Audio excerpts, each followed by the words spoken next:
Good morning, guys. This is our last week of school together, and we are going to try to finish covering the judges of Israel. We have covered Othniel, Ehud, Shamgar, Deborah, and Gideon. Gideon is the Bible story video that you watched on Friday, and so today I want to talk a little bit more about Gideon before we move into our next set of judges.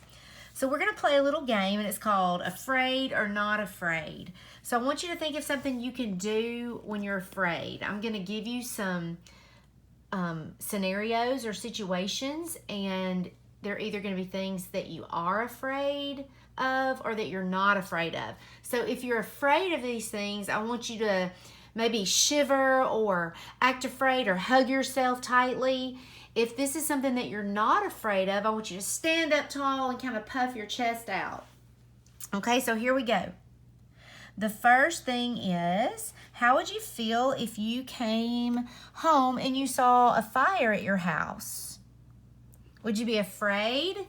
So if you would be afraid, then I want you to hug yourself or shiver like you're scared. But if you would not be afraid, I want you to stand up and puff your chest out. Okay, what about if you heard a dog growling at you? Some of you would probably be scared, and some of you might not be scared of dogs. What about riding a roller coaster? I know some of you guys are daredevils and you would love to ride a roller coaster and you wouldn't be scared of that at all. What about hearing loud noises? Does that make you scared? What if your friend was sneaking up on you and said, boo? What about jumping in a swimming pool? Some of you have probably already been swimming the last few weeks since it's been so warm outside. What about riding a horse? Is that something you would be scared of? Or is that something that you're not scared of? Well, in our Bible story today, a man named Gideon was afraid, and God told Gideon that he would save the Israelites from their enemies. Gideon's family was weak, and he was the youngest son. He wondered if he could do what God wanted him to do. So I want you to listen to the story and hear what happened. The Israelites were not very good at doing what God told them to do. God let their enemies from Midian rule over them for 7 years. The Midianites were mean. They took Israel's food and animals. The Israelites remembered how good life was when they loved and obeyed God. They cried out to God, "Save us!" The angel of the Lord came and sat under an oak tree. The angel appeared to Gideon and said, "The Lord is with you, mighty warrior." Gideon was confused. "Please, my Lord," Gideon said, "if the Lord is with us, why have all these bad things happened?" The Lord said, "You will save the Israelites from the power of Midian. I am sending you, Gideon." Gideon was afraid. His family was the weakest family in his tribe, and he was the youngest son in the family. But God said, "I will be with you when it is time to go to battle." Gideon, when it's time to go to battle, I want you to blow a ram's horn. Men lined up behind him, ready to fight. Gideon wanted a sign from God. "I will put fleece on the ground. If the fleece is wet with dew, but the ground is dry, I will believe that you will help me save Israel." That is exactly what happened. Again, Gideon asked for a sign. This time the fleece was dry and the ground was wet.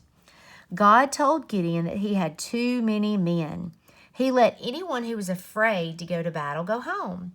Most of the people left. "There are still too many," God said. God made a test for the people. All of them went to the river to drink the water. Anyone who knelt to drink water was sent home, but whoever lapped the water with his hand to his mouth stayed. 300 men remained. That night, the army carried torches, blew their trumpets, and shattered the pitchers that were in their hands. The men ran toward the Midianite camp, shouting. Everyone in the Midianite army ran away. The Israelites said to Gideon, "You saved us. Be our king." Gideon said, God saved you. He will be your king.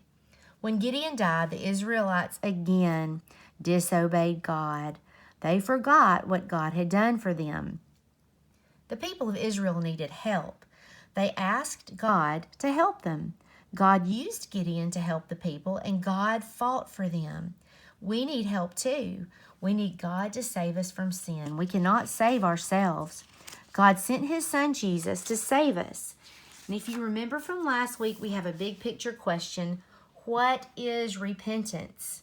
And what are you supposed to say when I ask, what is repentance?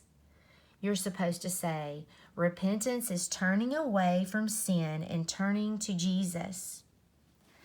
Before we finish up our lesson today, I would like to go through our Bible timeline because you're going to get a new picture today. So let's get started with our Bible timeline. See if you can say this with me as you see the pictures. God created the world. God created people. Sin entered the world. Cain and Abel.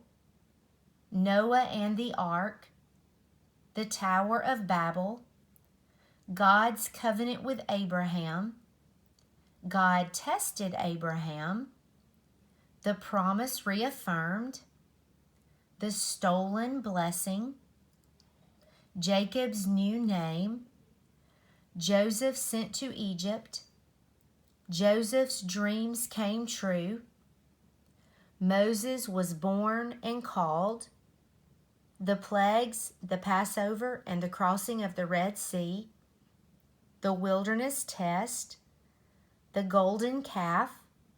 Moses and the 10 Commandments. Joshua and Caleb. The promised land in Jericho. Joshua's final encouragement. The judges of Israel. And if you look at the picture, it is the story of Gideon, but we will use this picture to help us remember that this time period was included all of the judges of Israel. So that's what we will remember on our timeline. When you see this picture, you will say, the judges of Israel. We're going to try to complete all of the judges of Israel this week. So I look forward to teaching you guys again tomorrow. Y'all have a good day.